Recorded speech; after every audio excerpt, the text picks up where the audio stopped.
Lyra Kane had always believed that Varelia was safe. The colony, perched on the edge of the Iridian Belt, was small but proud. Its people were hardworking, dedicated, and cautious. For generations, they mined the planet's rare minerals and studied its strange but beautiful landscapes. Lyra, a skilled engineer, had spent most of her life maintaining the colony's machines and developing strategies to improve defenses. She loved her home. She loved its people. That morning, the sky was unusually bright. 2 suns reflected off the crystal towers of the central city, and the air carried a warm, metallic scent. Lyra was walking toward the communications hub when the first alarms rang. They were deep, resonating through the ground, shaking her bones. At first, she thought it might be a routine drill. But the rising screams from the streets told her it was far from normal. She sprinted to the main plaza. There, a sight of horror froze her. Ships sleek, black, and unlike anything human engineers had ever seen slice through the sky. Their hulls shimmered with an energy that made the air crackle. From each ship, beams of light struck the city, breaking buildings into molten fragments. Citizens ran, screaming, clutching children, or dragging whatever they could. Chaos spread faster than fire. Lyra's heart raced. She turned toward the command center, knowing she had to help. Inside, the Council of Leaders struggled to send a warning to nearby colonies, but the communication arrays were already fried by the alien weapons. Zirans, someone whispered. She didn't need confirmation. She had read about them in ancient reports, a powerful alien faction. Known for conquering worlds with unmatched technology and precision. Suddenly, the plaza shook violently. Lyra barely kept her footing as another strike demolished the buildings around her. Dust and debris filled the air. She coughed, tears stinging her eyes. People were falling around her, screaming in panic. She grabbed a young boy, pulling him toward a nearby shelter. "Stay close. Don't run away," she shouted, her voice hoarse. The boy's eyes were wide with terror. "They'll take us." They won't," Lyra snapped, though her own heart trembled. She didn't know if that was true. She was only human, and these aliens seemed unstoppable. In the distance, she saw soldiers, her friends and colleagues, fighting desperately. But it was hopeless. Xeron drones, sleek and armed with energy weapons, moved in precise formations, taking down defenders with cold efficiency. The humans were outmatched, outnumbered, and overwhelmed. Lyra felt a hand grab her shoulder. She spun around to see Commander Therese, one of the colony's leaders. His face was pale but determined. "Lyra, we need to retreat. The south tunnels take the civilians there." Without hesitation, she nodded. She gathered as many people as she could, moving toward the underground network that served as the colony's last defense. But just as they reached the entrance, a bright beam cut across the sky, striking the tunnel entrance. The ground shook violently, and Lyra was thrown to the floor. Dust and smoke clouded her vision. She could hear the screams, the crash of buildings, and the terrifying hum of alien machines above. When she opened her eyes, the plaza was gone. The city was in ruins. People ran blindly, some screaming, others crying, and some, like her, frozen in shock. Lyra tried to stand, but hands grabbed her. She turned to see soldier Zarims, dragging her toward a hovering ship. She struggled, kicking and pulling, but their strength was beyond human. "Wait," she shouted. "You don't understand." A sharp gesture from one of the Zirans silenced her. They didn't speak her language, yet she understood the command. Resistance was useless. The ship rose into the sky, leaving the burning colony behind. Lyra pressed her face to the metal wall, tears streaming. She saw the once proud city, her home, now only rubble and fire. She had lost everything. Her family, friends, and life were gone in an instant. Inside the ship, the atmosphere was cold and strange.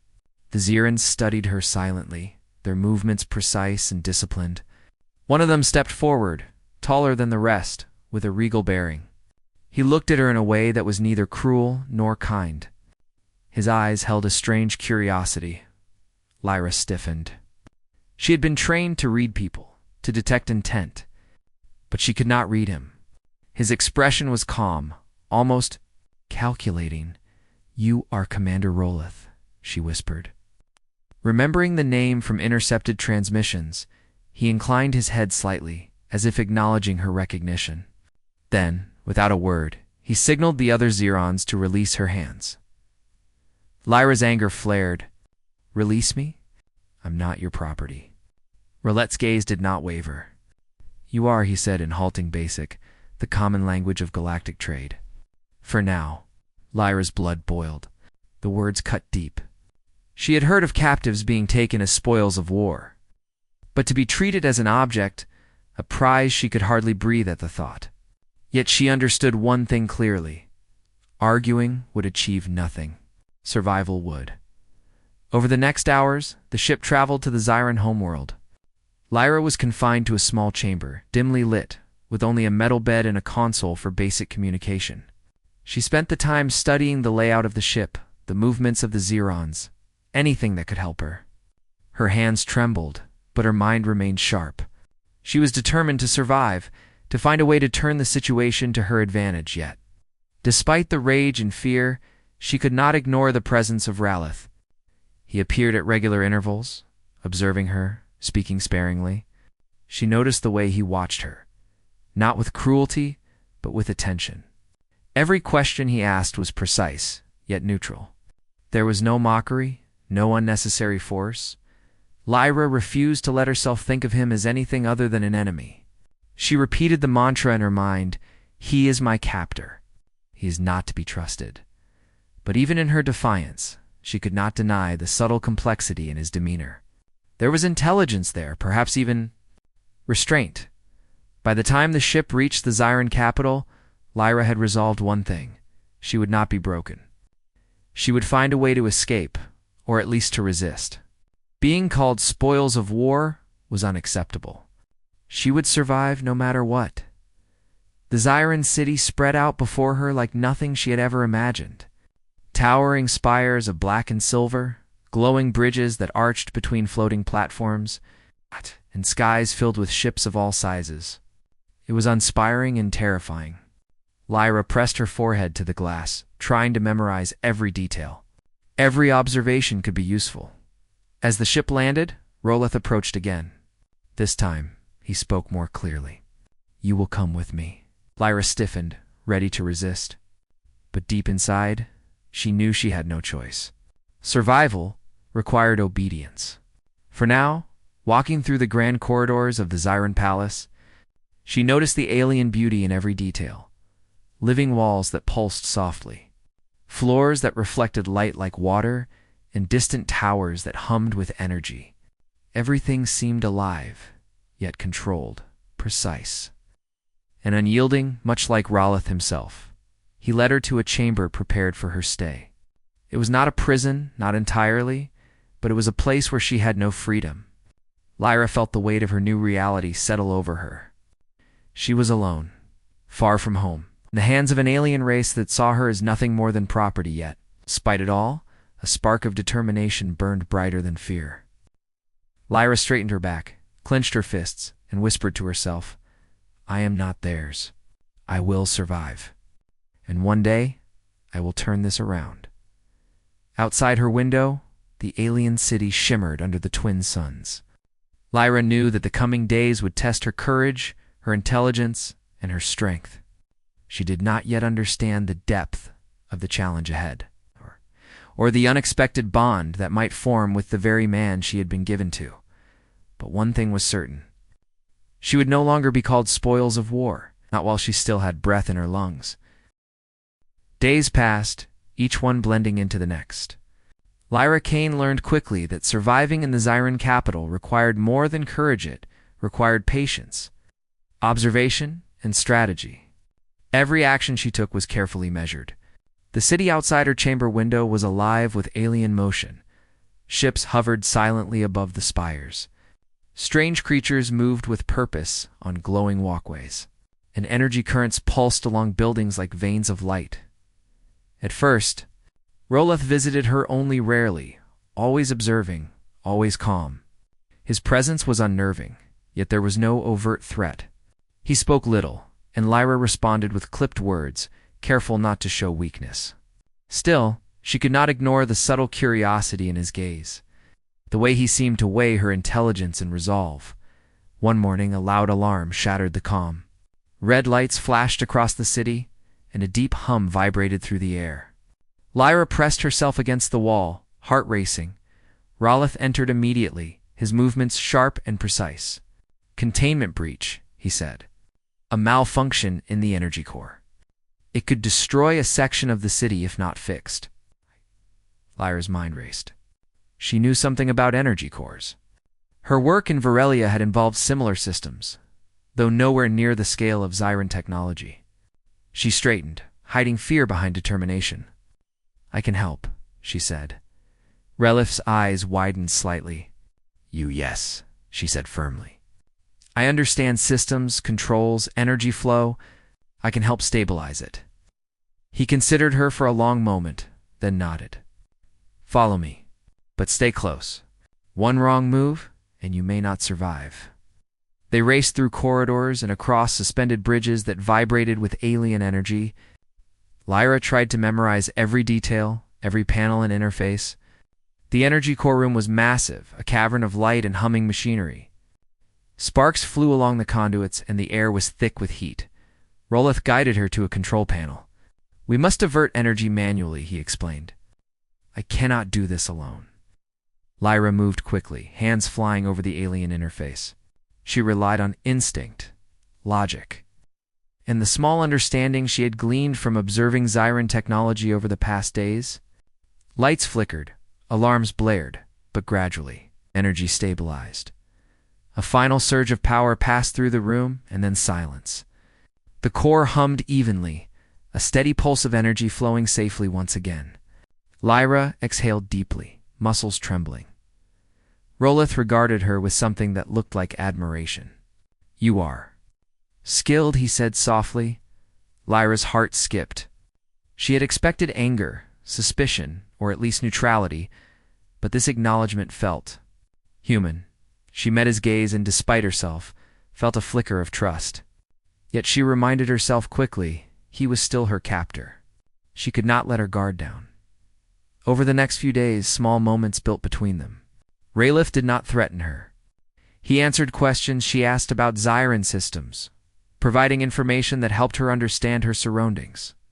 In return, she shared insights about human engineering and logic, showing how small adjustments could improve efficiency. One afternoon, while examining a complex energy conduit, Lyra realized a flaw in the structure, a hidden stress point that could fail under extreme load. She pointed it out, and Raloth moved to inspect it himself. He watched her carefully as she explained the risk, nodding at her observations. "You see clearly," he said. "Not many notice this." Lyra stiffened. "I am trained to see patterns," she said. Then, softer, "It does not mean I trust you." Raloth's lips curved slightly, almost a smile. "I do not expect trust immediately." Despite her words, a strange feeling began to grow inside her. She had spent days expecting hostility at every turn, yet Raloth's presence was calm, steady, and focused on reason. It was different. Confusing even, their bond strengthened during a sudden crisis. A massive Zyran transport ship malfunctioned in the docking bay, its energy field destabilizing. The explosion could have destroyed the entire sector. Lyra, thinking quickly, suggested a reroute of energy flows, but it required someone to enter the unstable ship. Raloth turned to her. "I will go," he said firmly. "No," Lyra insisted. "I can do it. I know the systems. I can stabilize it." He hesitated, studying her. He saw determination, courage, and intelligence. Finally, he nodded. "Very well, but we must work together." Inside the ship, Lyra's hands moved with precision. She rerouted power, sealed energy vents, and recalibrated the systems. Raloth assisted, his guidance clear and efficient. The danger was immense, yet they moved in perfect sync, their combined skill preventing disaster. When the energy field stabilized and alarms ceased, Lyra felt a rush of relief. She turned to Raloth, expecting indifference. Instead, he looked at her with something to respect, perhaps even admiration. "You saved lives today," he said simply. Lyra's chest tightened. "We saved lives," she corrected. He inclined his head slightly, acknowledging her point. In that moment, a subtle shift occurred. Trust, fragile and tentative, began to form between them. But even as their bond grew, Lyra never forgot the larger reality. The Xerons had conquered her people. Her family, friends, and home were gone. She was still a captive. The thought haunted her, fueling her determination. One evening, Lyra stood at her window watching the city glow under the twin suns. Rolith approached quietly. "You think about home," he said, not as a question, but as an observation. She did not turn. "I do," she admitted. "And I think about how to return, how to free others, how to stop this occupation." He remained silent for a moment. Then, softly, "Perhaps there is a way. But it will require trust." Lyra's jaw tightened. Trust was not simple. It could be betrayal. Yet, something in his voice, genuine, measured, made her pause. She could not ignore the possibility, no matter how small. Days turned into weeks. Lyra continued to learn Xyran technology, improving systems and quietly noting weaknesses. Rolith provided access that no one else did, guiding her and sometimes allowing her to make decisions independently. Their interactions became a delicate dance of skill, patience, and mutual respect. Then came the moment that tested them both. A Xyran council meeting revealed a plan to fully subjugate the remaining human survivors across nearby colonies. Lyra's heart sank. She had suspected this, but seeing it confirmed filled her with urgency and fear. She approached Rolith privately. "You have to help me stop this," she said. "If this happens, my people, they will be lost forever." Rolith's expression darkened. "You ask me to betray my people?" he said quietly. "This is not a small decision." Lyra met his gaze firmly. "It is not small for me either. Every day I stay silent, I watch lives destroyed. I cannot do nothing."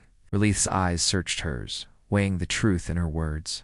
Finally, he spoke, his voice low but resolute. "Very well. I will help you. But we must be careful.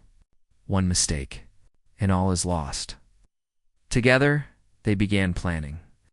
Lyra provided insight into human resistance strategies. Rolith offered knowledge of Xyran security protocols. Every step required stealth, precision, and absolute trust. Despite the danger, Lyra felt a strange warmth in their partnership hand, an acknowledgement that, even in captivity, connection and understanding could grow. Yet she reminded herself constantly. Rayleigh was still an alien commander, her captor. She could not let feelings cloud her judgment. The first major test came when they needed to access the energy grid that powered Xyran communication channels. If Lyra could reroute signals, she could warn hidden human survivors of the impending attack. The plan was risky, the consequences immense. Inside the control chamber, Lyra worked quickly while Rayleigh kept watch. His presence, once intimidating, was now a source of support. When a warning light flashed, Lyra instinctively froze, but Relief's hand steadied her shoulder. "Focus," he said softly.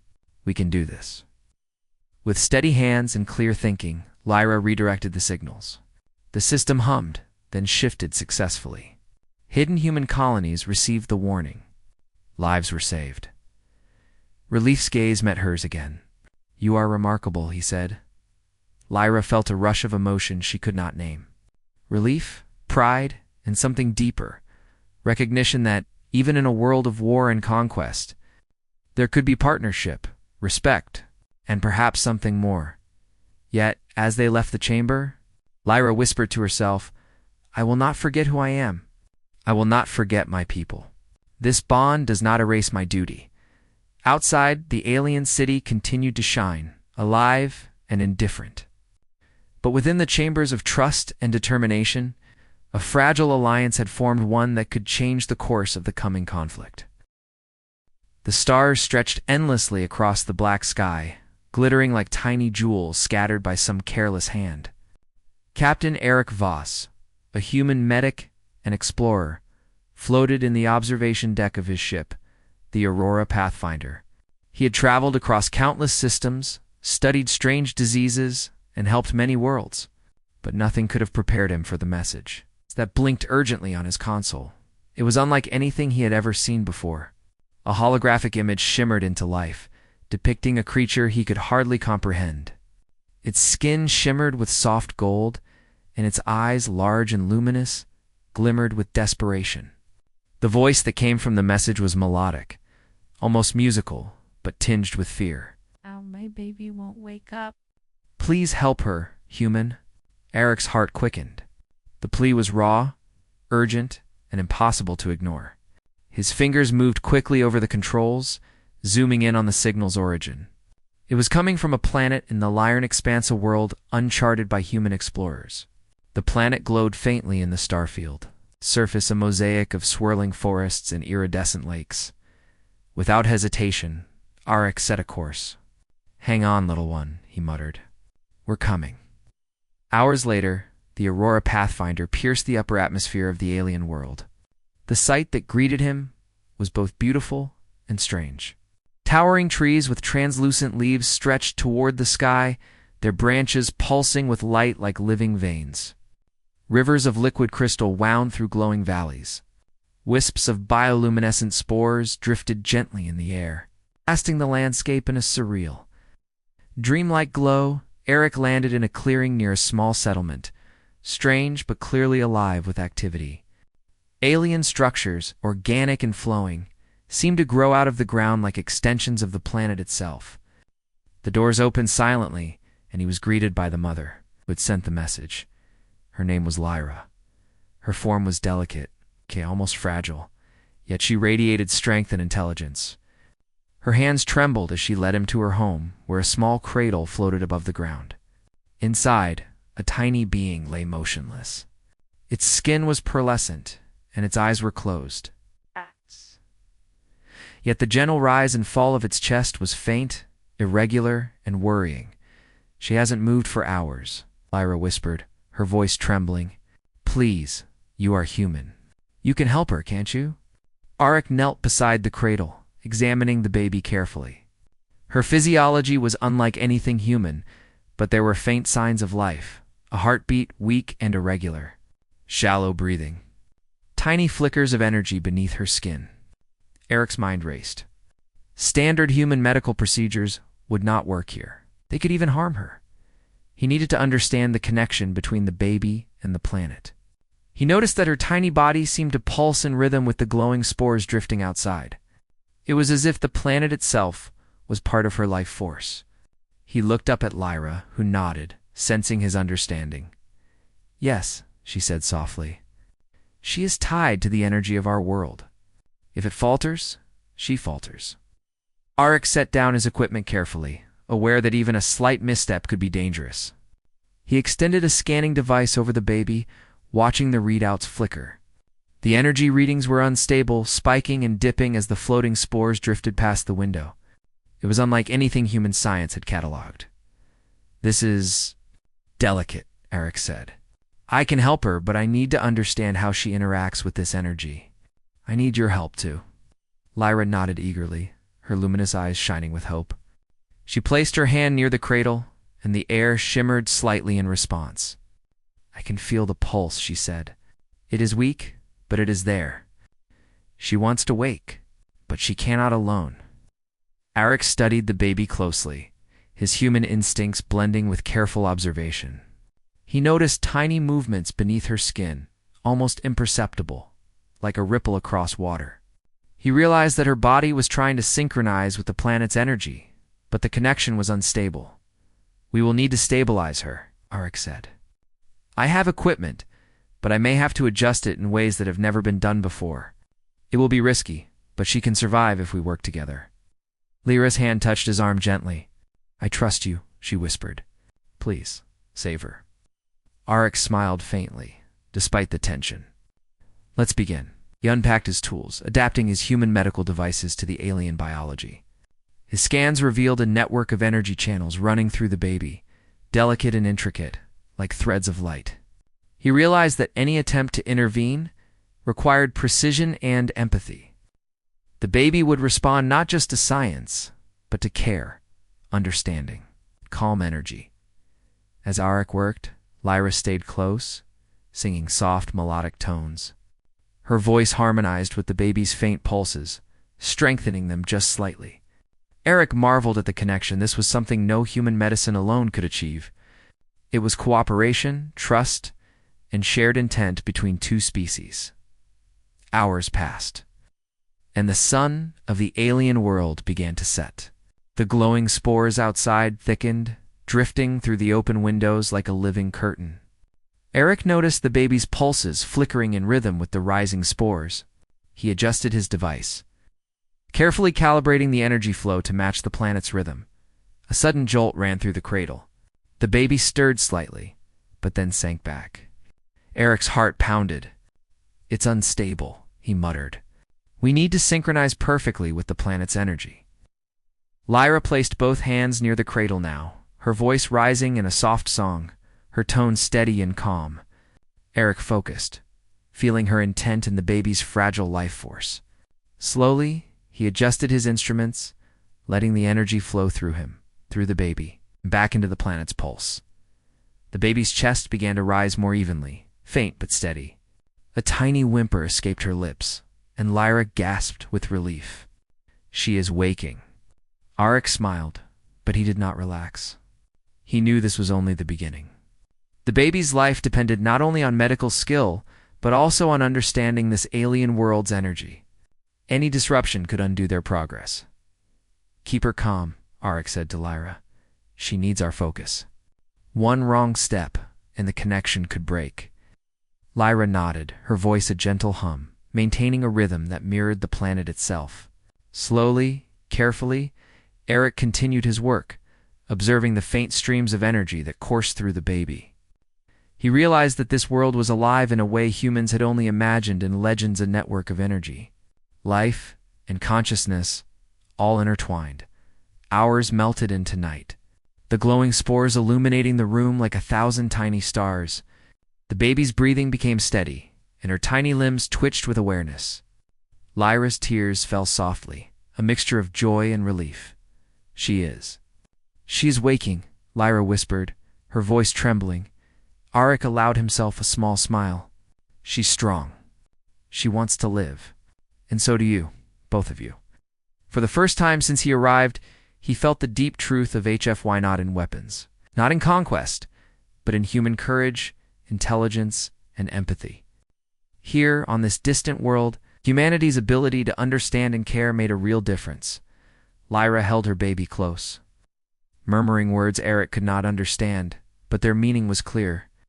The fragile life before them had survived the night thanks to cooperation, trust, and the determination to protect life, no matter how alien it might be. But Arik knew this was only the beginning.